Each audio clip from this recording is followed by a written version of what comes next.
The first keynote address is by Mr. Ravikant Dwivedi. Let's give it up for Mr. Ravi, guys. He is the former AVP, Media Communication and Marketing, CSC, E-Governance Service India Limited, Ministry of Electronics and IT. Let's give it up for Mr. Ravi, ladies and gentlemen.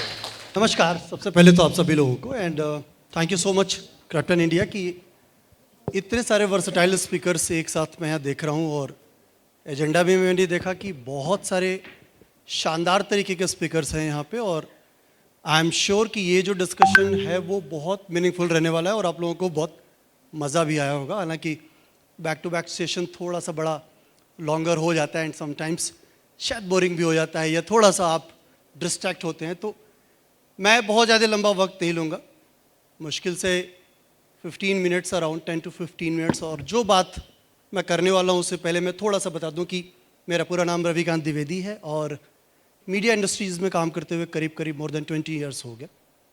Majorly जहाँ पे मैंने work किया है that is Zee news, NDTV, Sahara Samay, ETV networks and news world India and Sun TV as well. ये एक छोटी सी journey रही है और अलग अलग डोमेन में काम किया है जिसमें मेजरली रिपोर्टिंग से लेके प्रोडक्शन से लेके higher management and right now I am government communications को मैं इस समय देख रहा हूँ।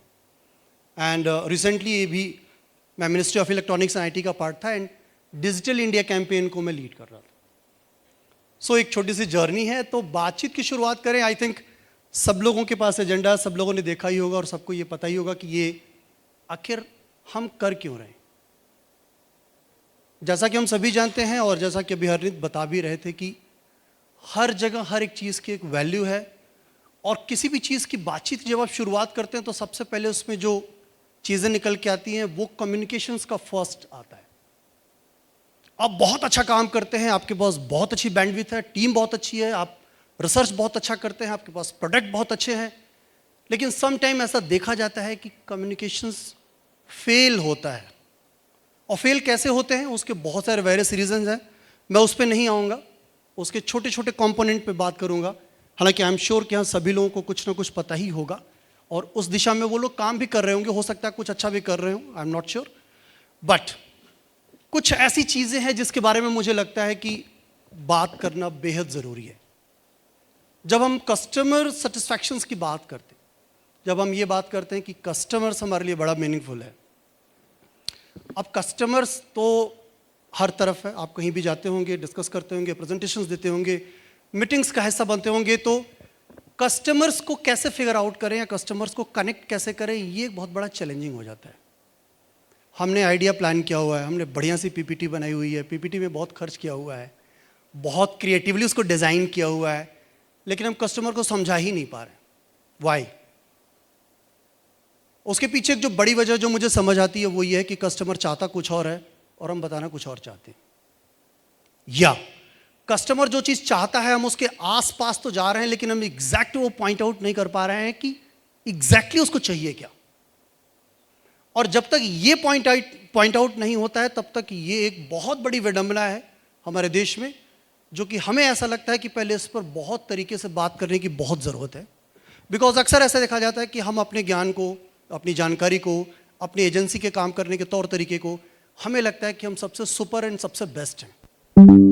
बट कभी कभी ऐसा होता है कि जानकारी आपको एक ऐसे अननोन इंसान से भी बहुत अच्छी मिल जाती है जिसके बारे में आप इमेजिन ही नहीं करते। तो उसके पहले सबसे पहले तो आपके दिमाग में अर्निंग हैबिट नहीं होनी चाहिए, लर्निंग हैबिट होनी चाहिए। अगर आप लोग एग्री करते हो तो प्लीज़ मुझे बताइएगा। अर्निंग हैबिट्स अगर आपके पास है तो लर्निंग बाय डिफ़ॉल्ट उसके साथ जुड़ जाएगी। लेकिन कभी कभी ये उल्टा ही होता है कि हम जब कभी भी जाते हैं तो ये सोच के जाते हैं कि यहाँ जाना है और ये डील क्रैक करके आनी है, या ये बात करके आनी है, या ये प्रोजेक्ट लेके आना है, या ये अपॉर्चुनिटी किसी भी तरीके से मिस नहीं करनी है। बट समहाउ हम वहाँ फेल हो जाते हैं बिकॉज हमने अभी लर्निंग की बात तो सोची ही नहीं है। और उसके पीछे वेरियस रीजंस हैं। वेरियस रीजंस ये हैं कि हमने अपनी जानकारी को, अपने आइडियाज़ को बहुत सुपर मान लिया है और दूसरे की बात हम न सुन रहे हैं और न सुनना चाहते हैं। बट अक्सर ऐसा नहीं देखा जाता है। छोटे छोटे उदाहरण मैं आपको दूंगा और कम्युनिकेशंस फेल कैसे होता है उसके बारे में भी मैं थोड़ा सा एक्सप्लोर करूंगा। बहुत सिंपल उदाहरण है कि क्लासरूम में एक टीचर थी जिनको ये लगा कि आज मैं कुछ बच्चों का टेस्ट लेती हूँ, देखती हूँ किस बच्चे का मैथ्स बहुत अच्छा है। तो उनको पहले से बताया गया था कि सो एंड सो बच्चा जो है वो मैथ्स का बड़ा स्ट्रांग है। उन्होंने उस बच्चे से पूछा कि अगर मैं तुमको 1 सेव देती हूँ, फिर 1 सेव देती हूँ और फिर 1 सेव देती हूँ, तो तुम्हारे पास कुल कितने सेव हुए? बच्चे ने बोला 4। उन्होंने कहा, मन में सोचा कि यार ये बच्चा इतना काबिल है, इसकी इतनी तारीफ हुई है, इसके बारे में इतनी बातें हुई हैं, हमेशा से रैंकिंग अच्छी आती है, इतना सिंपल जवाब कैसे नहीं दे पा रहा है। फिर उन्होंने सोचा अगेन, हो सकता है शायद समझने में इसको दिक्कत हुई है, मैं दोबारा से पूछती हूँ। फिर से उन्होंने कहा कि अगर बेटा मैं तुमको 1 सेव देती हूँ, फिर 1 सेव देती हूँ, फिर 1 सेव देती हूँ, तो तुम्हारे पास कितने हुए? फिर अगेन बच्चे ने कहा कि 4। अब उन्होंने सोचा कि शायद लगता है कि सेव से कंफ्यूज हो रहा है, आई नीड टू जस्ट थोड़ा सा सब्जेक्ट बदल देते हैं। फिर उन्होंने कहा कि चलो अब बताओ, मैं तुम्हें बनाना या मैं तुम्हें संतरा, सिंपल, 1 देती हूं, फिर 1 देती हूं, फिर 1 देती हूं, अब तुम्हारे पास कितने हुए? उस बच्चे ने कहा 3। So now teacher is confuse कि यार पहले वाले में तो ये कह रहा है कि 4, इस वाले में कह रहा है 3, व्हाट इज द रीजन? इसका मतलब है कि ये बच्चा ठीक नहीं है, इसका थोड़ा सा मेंटल हिला हुआ है, क्योंकि एक तरफ तो 4 बोल रहा है, एक तरफ 3 बोल रहा है, ये तो उल्टा पुल्टा बोल रहा है। आई एम नॉट श्योर कि ये क्या, कैसे इसके बारे में इतनी तारीफ हुई है। और ये बात लेके उस बच्चे की क्लास टीचर के पास हो जाती है कि कहते हैं कि आपने जिस बच्चे की कितनी तारीफ की, एक सिंपल सा मैथ का सवाल नहीं बता पाया। तो टीचर को भी 1 मिनट के लिए ऑड लगा यार कि व्हाट इज द रीजन, ऐसा तो नहीं होना चाहिए, इट्स वेरी सिंपल। तो उन्होंने कहा कि let me check once again. तो अगेन वो जाती हैं और जाके उससे पूछती हैं कि बेटा मैडम ने कहा कि तुम्हारे पास 1 सेव देती हूँ, फिर 1 सेव देती हूँ और 1 सेव, अब तुम्हारे पास कितने सेव हैं? तो तुमने बोला 4। कह रहा जी। पूछा क्यों? कह रहा 1 सेव मेरे बस्ते में पहले से है। सो पॉइंट ये है कि मेरा उत्तर हमेशा उत्तर सही नहीं है, दूसरे का भी उत्तर सही हो सकता है। आपको थोड़ा सा बैकएंड से सोचने की जरूरत है। बट कभी कभी हम नहीं सोच पाते, हम बहुत जल्दी जजमेंटल हो जाते हैं। हालांकि बच्चा भी अपनी जगह पे सही है, क्योंकि आपने उससे पूछा कि तुम्हारे पास कितने हैं, तो कह रहा है कि 1 सेव तो मेरे पास घर से था, टोटल मिला के 4 हो गए। लेकिन मेरे पास संतरा 3 था, क्योंकि संतरा मैं नहीं ले आया था, मैं लाया सेव ही था। सो सवाल ये उठता है सर कि किसी के पास जो जानकारी है और जो उसका इनोवेशन आइडिया है, एक बार उसको भी सुनने की जरूरत है, उसको भी समझने की जरूरत है और उसको भी अपने साथ इनोवेट करने की जरूरत है। और एक बार अलाइनमेंट जब बन जाएगा फर्स्ट, देन आप आराम से कर लेंगे। और इस पूरे प्रोसेस में आपको फीलिंग पहले रखनी पड़ेगी, डीलिंग उसके बाद में। बिकॉज अगर आपके मन में कुछ फीलिंग ही नहीं है तो शायद आप डीलिंग वैसा नहीं कर पाएंगे, और डीलिंग का ही थॉट प्रोसेस सोच के जाएंगे तो शायद फीलिंग आप डेवलप ही नहीं कर पाएंगे। लेट्स से आप किसी क्लाइंट के पास जाते हो और वो क्लाइंट किसी भी बात से परेशान है या दुखी है या समहाउ कुछ भी इशू है, तो पहले यार उसको प्यार से गले मिलके पहले उसकी बात सुन लेते हैं यार कि इशू क्या है। बाद में सब्जेक्ट की बात होगी, बाद में आइडिया सेल करेंगे, बाद में पीपीटी दिखाएंगे, बाद में जिस पर हमने बातचीत करने की कोशिश की है वो करेंगे। बट फर्स्टली आपको कनेक्ट करना है उसको। जब आप कनेक्ट करेंगे और उस कनेक्ट को दोबारा रिकनेक्ट करेंगे अपनी तरीके से, तो शायद उसको लगेगा कि यार ये आदमी आया तो था बिजनेस के लिए, लेकिन बात को सुनने की कोशिश कर रहा है, कुछ समझने की कोशिश कर रहा है। कई बार ऐसा होता है कि जो मन में मेरे चल रहा है उसको समझने की बजाय सामने वाला अपने मन में क्या चल रहा है उसको उड़ेल देने की कोशिश में लगा रहता है, और शायद वहीं पे एक गैप ऐसा क्रिएट होता है कि आपकी बॉन्डिंग ही नहीं बन पाती है। और जब तक आप क्लाइंटेस के साथ, जब तक आप पर्सन के साथ, जब तक आप अपने बॉस के साथ, जब तक आप कलीग के साथ, किसी के साथ जब तक आप बॉन्डिंग नहीं डेवलप करेंगे, आप यकीन माने बिजनेस में बहुत दिक्कतें आने वाली हैं। पैसा आज की डेट में नो डाउट बहुत कुछ है, लेकिन अगेन पैसा सब कुछ नहीं है, ये बात हमको समझनी पड़ेगी। लेकिन कई बार हम प्रोफेशनल वर्ल्ड में हैं, हम भूल जाते हैं इस बात को और हमको लगता है कि नहीं साहब इसके बिना तो काम नहीं चलता है। बट अगेन वो चलता है। लेकिन अब सवाल ये उठता है कि सर आप मार्केट में हैं, आपको जाके बातचीत करनी है, आपको एक दूसरे से कनेक्ट करना है, तो कनेक्ट करेंगे कैसे या कनेक्ट करने के तरीके क्या हैं? तो अब तरीके में एक जो बहुत बड़ा तरीका है जो कई बार लोग स्किप कर जाते हैं, that is a regular follow up. अब बहुत एग्रेसिवली फॉलोअप तो करते हैं कुछ टाइम में, लेकिन कुछ टाइम के बाद जाके आपका फॉलोअप लैक हो जाता है, और लैक होने की दिशा में फिर आपका वो एक बिजनेस जो मॉड्यूल, एक जो कम्युनिकेशंस रहता है, वो कहीं बीच में कट हो जाता है। अगेन इस पर एक छोटा सा मैं आपको एक और एक बहुत छोटी सी कहानी बताऊंगा। आई थिंक उससे भी और हद तक क्लैरिटी आ जाएगी, और ये मेरे पर्सनल जीवन की है। ये बात थी आई थिंक 2009 या 10 की बात थी, जब मैं जी न्यूज़ का हिस्सा हुआ करता था। तो नॉर्मली हम लोग चाय पीने के लिए ऑफिस के हैट्रिक शेड्यूल से बाहर निकल के एक चाय की दुकान पे आते थे, छोटी सी वो लगा के रखता था ठेला एंड ऑल। चाय हम लोग लेते थे और चाय लेने के साथ कुछ कुछ बातें होती थी जो काम से अलग हट के होती थी। वहाँ मुझे एक सज्जन मिले जो कह रहे हैं कि सर मैं LIC एजेंट हूँ, LIC एक करा लीजिए। तो आप भी अगर कहीं बाहर मिले किसी से तो आप फर्स्ट राउंड में इरिटेट हो जाते हैं, कह रहे यार नहीं कराना। तो सेम चीज़ मेरा भी था, मैंने बोल दिया कि मुझे LIC नहीं करानी यार, नहीं चाहिए LIC, क्योंकि उसमें सैलरी बहुत कम मिलती थी, कमाए क्या रखे क्या और किस तरीके से उसको दें, ये भी एक बड़ा सवाल था। समहाउ मैंने वो नहीं कराया। उसने कहा कि सर LIC मत कराइए, दैट्स ओके, आप अपना नंबर दे दीजिए। हमने कहा फिर वही बात कर दी कि नंबर दे दूंगा, कल को तुम कॉल करोगे, कल को तुम लगातार मुझे ट्रैक करोगे, LIC नहीं चाहिए। फिर उसने कहा कि सर आपको एक कॉल नहीं आएगी। हमने कहा जब एक कॉल नहीं आएगी तो नंबर क्यों? कह रहा नंबर सिर्फ इसलिए ले रहा हूं कि आज जब मेरा बॉस पूछेगा शाम को जाके कि भाई आज तुम कितने लोगों से मिले, तो मैं बताऊंगा कि आज मैं 20 लोगों से मिला, 30 लोगों से मिला, 50 लोगों से मिला। तो कहेगा कि मैं गारंटी कैसे मानूं कि तुम 50 से मिले, तुमने कुछ भी नाम लिख दिया होगा, कैसे मुझे पता पड़ेगा? तो मैं सिर्फ इसलिए नंबर रख रहा हूं कि नंबर रहेगा तो शायद वो कहेंगे कि हाँ तुम रियल में मिले हो। अगेन फिर सवाल आया कि नंबर ले लिया, डेटाबेस तुम्हारे पास मौजूद हो गया, तो तुम सबको कॉल करोगे? कह रहा सर किसी को कॉल नहीं आएगी, रैंडम हो सकता है कि मेरे बॉस किसी एक इंसान को कॉल कर दें कि देखें तुमने नंबर सही भी लिखा है कि नहीं, या झूठ बोल रहे हो। अगर वो एक कॉल आई तो आई, अदरवाइज नहीं आएगी। एंड हैप्पी कि ठीक है यार एक दे देते हैं, कोई बात नहीं है, आदमी मेहनत कर रहा है। मैं वो नंबर देता हूं और उसके बाद मेरा उससे कोई कनेक्शन नहीं होता है और मुझे कोई कॉल भी नहीं आई। बट एक चीज़ हमेशा से होती रही, होली पे, दिवाली पे, दशहरा पे, नए साल पे उनका एक छोटा सा मैसेज आता था। उस टाइम में व्हाट्सएप का इतना चलन नहीं था, सिंपल एक मैसेज आता था और उस पर यही लिखा रहता था कि होली की हार्दिक शुभकामनाएं, आपका, नीचे बाबूराम शर्मा उनका नाम है, LIC एजेंट। साल भर में सिर्फ 4 SMS मुझे मिलते थे मैक्सिमम, और मैं उसको देख के डिलीट कर देता था क्योंकि मुझे कराना नहीं था। लेकिन उस इंसान ने अगले 3 साल तक मुझे लगातार होली पे, दिवाली पे, दुर्गा पूजा पे, दशहरा पे वो सिंपल एक मैसेज भेज दिया करता था।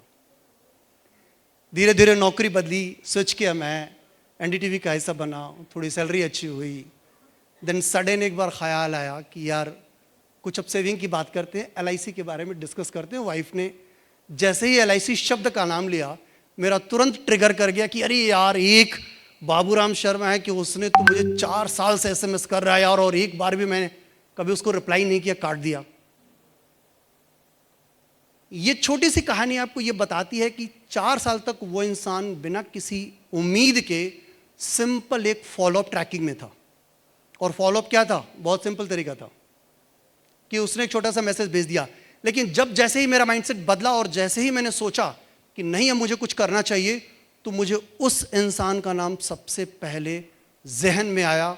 और ये बताता है कि अगर आप रेगुलर फॉलोअप एक सिस्टमैटिक मैनर में, बिना इरिटेट किए हुए, बिना डिस्टर्ब किए हुए अगर आप करते हैं, तो देर सवेर काम तो होता ही है यार। आई थिंक ये इससे सब लोग इत्तेफाक रखते होंगे। और ये हमेशा याद रखें कि हम बार बार, आप लोगों को खैर मैं इतना समझाना नहीं चाह रहा हूँ, इस विषय में सब लोग बहुत बखूबी जानते होंगे, लेकिन अक्सर ऐसा देखा जाता है कि जब आप कस्टमर्स के साथ बात कर रहे हैं, क्लाइंट के साथ बात कर रहे हैं, रिटेल सेक्टर्स में हैं, आप शॉप्स पे हैं, तो अगर कोई इंसान आ रहा होता है तो आप बहुत हैप्पीली उसको एंजॉय करते हैं।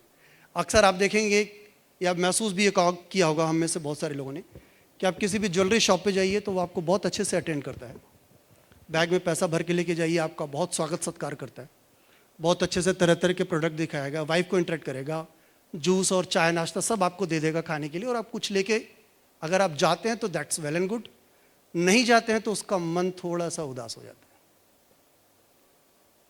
और अगर किसी तरीके से लेके चले भी गए, खरीद लिया आपने, और खुदा न खास्ता अगर आपको 1 महीने, 2 महीने, 3 महीने बाद कुछ पैसे की ज़रूरत पड़ी और आपने वो वापस अपनी ज्वेलरी को हटाने की नीयत से उसके दुकान पे दोबारा गए, उस इंसान का बॉडी लैंग्वेज पहले के मुकाबले डिफरेंट होता है।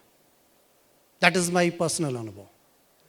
आप ये फील करेंगे कि जब लेने आया था यार तब तो ये बड़े अच्छे से, बहुत प्यार से, बहुत तरीके से, बहुत स्माइल करके बात कर रहा था, और आज जब लेने की बात आ रही है तो इसका तो मूड ही बिल्कुल आउट है। कह रहा अच्छा पैसा चाहिए, क्या अचानक से क्या दिक्कत आ गई साहब। वो एक अलग टोन में लेके जाएगा, और वो जो बॉडी लैंग्वेज की टोनालिटी होती है वो आपको कहीं ना कहीं इंसल्टिंग मोड में लेके जाती है, और वो आपको सबसे बुरा लगता है। और शायद यहीं पर आपकी कमाई होती है, और यहीं पर आप गिरते भी हैं। कैसे गिरते हैं वो आपको पता तो नहीं पड़ता है, बट समहाउ आपको वो गिरावट उसकी नज़रों में, उसकी बॉडी लैंग्वेज में, उसके अटेंशन में, उसके रिगार्ड में, उसके डिसरिगार्ड में आपको फील होती है। और हम इस कॉर्पोरेट वर्ल्ड में इस फील को कहीं हम धीरे धीरे धीरे धीरे किल करते जा रहे हैं। और जितने लोग किल नहीं कर रहे हैं, और जितने लोग बहुत अच्छे से उसको नर्चर करके रखे हुए हैं, आई एम श्योर कि उनको सफल होने से कोई नहीं रोक पाएगा। सफलता का और कोई सच पैरामीटर नहीं है जीवन में। एक ह्यूमन बिहेवियर जिंदा रखना, एक अच्छे नोट पर बात करना, और एक दूसरे के साथ एक एम्पैथी, जिसकी हम बार बार बात कर रहे हैं। इस समिट में बहुत सारे लोगों ने उस पर डिस्कस किया है, बहुत सारे लोगों ने बात की है, और आगे भी सेशंस में बात करेंगे। आई थिंक हमें वो जिंदा रखना होगा, अदरवाइज शायद हम कुछ दूर तो चल लेंगे, बहुत लॉन्गर टर्म में नहीं चल पाएंगे। तो अगर लॉन्गर टर्म में चलना है आपको, तो बहुत एक अलग पर्सपेक्टिव रखना होगा, अपना थॉट ओपन रखना होगा, दूसरे की बात बहुत केयरफुली सुननी होगी, क्योंकि सुनने के लिए हमारे पास 2 कान हैं और बोलने के लिए सिर्फ एक मुंह। इसका मतलब यह है कि ज़्यादा सुनना है, बोलना थोड़ा सा कम है। और ये अगर शैली आपने बिल्ड कर ली है, तो आई एम प्रीटी श्योर कि आपको कोई भी दिक्कत, कहीं भी किसी सेंस में दिक्कत होने वाली नहीं है। क्योंकि ये कहीं कहीं गैप हो जाता है, बिकॉज हमारे अंदर इतना भरा हुआ है और इतनी जानकारी है कि हम पहले ही बोलना शुरू कर देते हैं, और दूसरे को हम मौका थोड़ा कम देते हैं, और वहीं पर इरिटेशन बिल्ड होनी शुरू हो जाती है। और जैसे ही इरिटेशन बिल्ड होती है, आप एक रिलेशन डैमेज करते हैं। जब रिलेशन डैमेज करते हैं, तो बिजनेस बाय डिफॉल्ट आपका डैमेज होना शुरू हो जाता है, बहुत ग्रेजुअली। बूंद बूंद से घड़ा भरता भी और खाली भी होता है। तो आई थिंक हमें ये सोचना होगा कि हम घड़ा भरने की कोशिश कर रहे हैं, या धीरे धीरे ड्रॉप डाउन करके उसको खाली करना चाह रहे हैं। It's up to you completely. लगातार हम इन दिनों में देख रहे हैं, अभी लास्ट जो डिस्कशन था उसमें भी इस बात को बात हो रही थी कि एआई का जो बहुत मॉडल आज की चल रहा है, हमें एआई के पैटर्न्स को भी बहुत करीबी से देखना होगा। जैसा कि अभी सर ने लास्ट टाइम बोला कि गाड़ी तो आपको मिल गई, गाड़ी कैसे चलानी है वो आपको बहुत समझना बहुत ज़रूरी है। एक अच्छा अगर ड्राइवर अगर आप हैं, तो आप गाड़ी थोड़ी पुरानी भी होगी ना, तो आप चला लोगे अच्छे से। लेकिन अगर आपके अंदर ड्राइविंग स्किल ही नहीं है ना, तो गाड़ी चाहे मर्सिडीज़ हो, चाहे वो मारुति 800 हो जो डिसकंटिन्यू है, वो भी शायद आप गाड़ी नहीं चला पाएंगे। तो पहले तो स्किल डेवलप करनी है कि हमें ड्राइविंग आती भी है कि नहीं आती है, और ड्राइविंग आती है तो क्या हम हर तरीके की ड्राइविंग जानते हैं कि नहीं जानते। हम अपना बिजनेस कॉन्सेप्ट लेके जा रहे हैं किसी एक ऐसे इंसान के पास जो कि बहुत अपनी लोकल लैंग्वेज में बातचीत करना चाहता है, और हम उसको पूरा का पूरा एकदम अमेरिकन एक्सेंट वाली अंग्रेजी और बढ़िया सा पावर पॉइंट उसके सामने रख देते हैं। उसको बिल्कुल इंटरेस्ट नहीं है, क्योंकि आधी बात तो उसको समझ नहीं आ रही। तो पहले तो ये तो समझ लो कि वो समझना क्या चाह रहा है, या वो जानना क्या चाह रहा है, या उसका कंफर्ट जोन किस में है। जो जिस लेवल पे बातचीत हो, अगर उसी लेवल पे जाके हम उसको नर्चर करते हैं, तो आई एम 100% श्योर कि वहाँ चीज़ गड़बड़ नहीं होनी है। बट यहीं पे गैप हो जाता है, और ये जो गैप है बहुत स्लाइट गैप रहता है, जिसको हम शायद समझ भी नहीं पाते, और जब तक समझते हैं तब तक ट्रेन निकल चुकी होती है। तो आई थिंक ये बहुत ज़रूरी है। नो डाउट कि एआई ने बहुत हद तक काम आसान किया है, बहुत हद तक चीज़ें फिल्टर्ड की हैं, और आपके पास एक कम से कम रेडी मटेरियल ऐसा मिल जाता है कि जिस पर अगर आपने अपना थोड़ा सा भी दिमाग लगा लिया, थोड़ी सी भी आपने अगर उसको अच्छे से नर्चर कर लिया, तो आपका जो मटेरियल है, जो आपका कंटेंट है, जो आपका प्रेजेंटेशन है, जो भी चीज़ें हैं, वो एक अपग्रेड लेवल पे चली जाएंगी। बट इसके दुष्परिणाम भी हैं। दुष्परिणाम क्यों कह रहा हूँ वो समझना होगा। एआई का मतलब ज़रूर नो डाउट कि 100 लोगों का काम कुछ लोगों के बीच में चला जा रहा है, बट आप एक समाज का हिस्सा हैं, और जब आप एक समाज का हिस्सा हैं तो आपको सबको साथ लेके चलना होता है। अगेन, हर जगह एआई काम नहीं करेगा। ट्रक में माल लोड करवाना, वहाँ एआई नहीं काम करेगा। उसके लिए आपको मैन पावर चाहिए। फैक्ट्री में काम हो रहा है, असेंबलिंग का काम कर रहा है, वो शायद वहाँ पे एआई नहीं करेगा, और करेगा भी तो शायद बहुत वक्त लगेगा। वो भी टेक्नोलॉजीज धीरे धीरे डेवलप हो रही है, रोबोटिक साइंस धीरे धीरे गिरअप कर रहा है, पूरे वर्ल्ड में गैरअप कर रहा है और वो यहाँ पे भी चल रहा है, that's okay. But somehow human intervention की अभी भी ज़रूरत है। बार बार मैं बहुत सारे मैंने सेशंस देखता रहता हूँ, मैं लोगों के सुनता रहता हूँ। एआई को लेके और टेक्नोलॉजीज़ को लेके नो डाउट कि एक बहुत अच्छा मीडियम है जहाँ पे आप लोगों को कनेक्ट कर पाते हैं। बट समहाउ ह्यूमन इंटरवेंशन, जिसको मैं बार बार जिसके बारे में बात कर रहा हूँ कि आपके अंदर फीलिंग का मामला होना चाहिए, आपको समझने की कोशिश करनी चाहिए, और एक जब तक जुड़ाव महसूस नहीं करेंगे आप उसमें बहुत बड़ा और बहुत लंबा आगे काम नहीं कर पाएंगे। तो अगर आपने वो थोड़ा सा भी बिल्ड कर लिया और टेक्नोलॉजी का इनोवेशंस आपके साथ में आ गया तो यकीनन आप बहुत अच्छा करेंगे। क्योंकि अक्सर हम लोगों ने ये फील किया है कि मेरी परेशानी क्या है वो मैं जानता हूँ, लेकिन जब मैं सामने आता हूँ तो मेरा नज़रिया कुछ और होता है।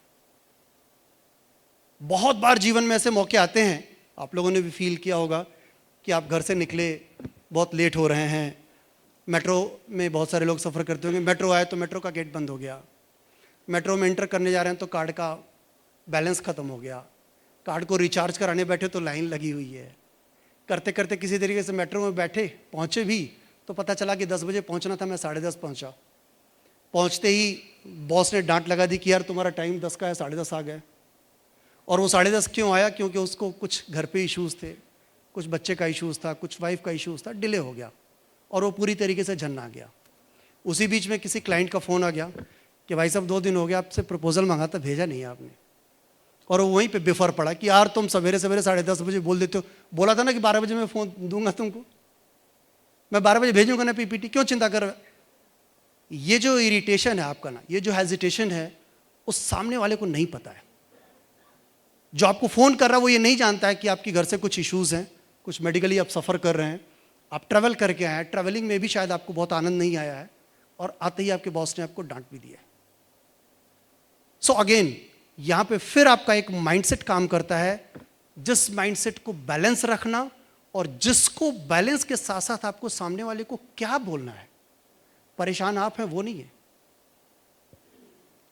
तकलीफ में मैं हूं, सामने वाला जो मुझसे पूछ रहा वो तकलीफ में नहीं हूं, तो उसको कैसे टेकल करना है इसकी खूबसूरती भी आपके अंदर होनी ही चाहिए, अदरवाइज शायद बहुत लंबा काम नहीं कर पाए। तो बातें तो बहुत सारी हैं और आई थिंक 15 मिनट 20 मिनट का मुझे टाइम स्लॉट मिला हुआ था, उस टाइम स्लॉट में कितनी ही बातें होंगी। बट अगेन इसके बाद अभी जब हम लोग नेटवर्किंग लंच पे मिलते हैं, बात करते हैं, तो कुछ और भी हम लोगों से बातचीत करना चाहेंगे।